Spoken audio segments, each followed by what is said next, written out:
ቅዱሳት ስዕላት መጽሐፍ ቅዱሳዊ ናቸው ወይንስ አይደሉም?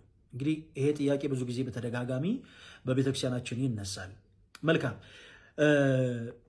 ቅዱሳት ስዕላት መጽሐፍ ቅዱሳዊ አይደሉም ብለው የሚያምኑ ሰዎች የሚያነሷቸው አንዳንድ የመጽሐፍ ቅዱስ ክፍሎች አሉ። እስኪ እነዛን በመጀመሪያ እንመልከትና ከዛ በመቀጠል ቅዱሳት ስዕላት መጽሐፍ ቅዱሳዊ እንደሆኑ በማስረጃ ለማሳየት እንሞክራለን።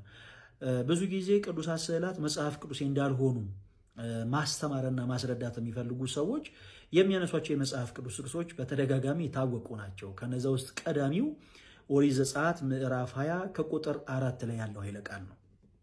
ኦሪት ዘጸአት ምዕራፍ 20 ከቁጥር 4 ላይ ስትመለከቱ በላይ በሰማይ ካለው በታችም በምድር ካለው ከምድርም በታች በውሃ ካለው የማናቸውን ምሳሌ ለአንተ አታደርግ፣ አታመልካቸው፣ አትስገድላቸውም ይላል። እንግዲህ ይሄ ክፍል አታመልካቸው ብሎ ይጀምራል። ስለዚህ ክርስቲያኖች ከእግዚአብሔር በቀር ሌላ ባዕድ የሆነ ነገር የሚያምን ሰው በአጠቃላይ የሚያመልክ ሰው በአጠቃላይ ጣዖት አምላኪ ነው፣ ጣዖት አምላኪ ነው። ስለዚህ ይሄ ክፍል የሚናገረው ስለ ስዕላት አይደለም፣ ስለ ጣዖታት ነው።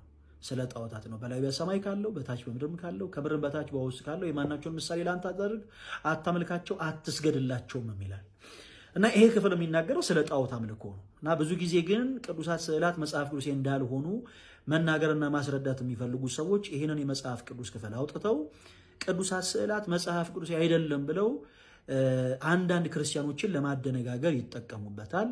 እና ይሄ ክፍል ግን የሚናገረው ስለ ጣዖታት ነው፣ ስለ ጣዖታት ነው።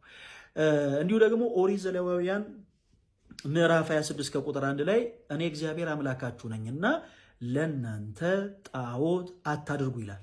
በደም ተከታተሉ። ለናንተ ጣዖት አታድርጉ፣ የተቀረጸ ምስል ወይም ደግሞ ሐውልት አታቁሙ፣ ትሰግዱለትም ዘንድ በምድራችሁ ላይ የተቀረጸ ድንጋይ አታኑሩ ይላል። ይህም ክፍል የሚናገረው ስለ ቅዱሳት ስዕላት አይደለም፣ ስለ ጣዖታት ነው፣ ስለ ጣዖታት ነው። ስለዚህ አምላካችን እግዚአብሔር ጣዖታትን እንዳናመልክ ያዘዘበት ክፍል እንጂ ቅዱሳት ስዕላት መጽሐፍ ቅዱስ እንዳልሆኑ የሚያሳይ መጽሐፍ ቅዱስ ክፍል አይደለም። እንግዲህ ብዙ ጊዜ ቅዱሳት ስዕላት መጽሐፍ ቅዱስ አይደሉም ብለው የሚያምኑ ሰዎች የሚያነሷቸው የመጽሐፍ ቅዱስ ክፍሎች እነዚህ ናቸው። ቅዱሳት ስዕላት እውነት መጽሐፍ ቅዱሳዊ ናቸው ወይ ስንል፣ አዎ መጽሐፍ ቅዱሳዊ ናቸው። መጽሐፍ ቅዱሳዊ ናቸው ስንል መጽሐፍ ቅዱስ እንደው ግልጥ አድርጎ የሚነግረን ማስረጃ ስላለ ነው። እነዚህን ማስረጃዎች እስኪ በተወሰነ መልኩ እንመልከት። እንግዲህ ጠቢቡ ሰለሞን አምላካችን እግዚአብሔር መቅደሱን እንዲሰራ ካዘዘው በኋላ በመቅደስ ውስጥ የቅዱሳን መላእክትን ስዕል እንደሳለ መጽሐፍ ቅዱስ ይነግረናል። ይሄንን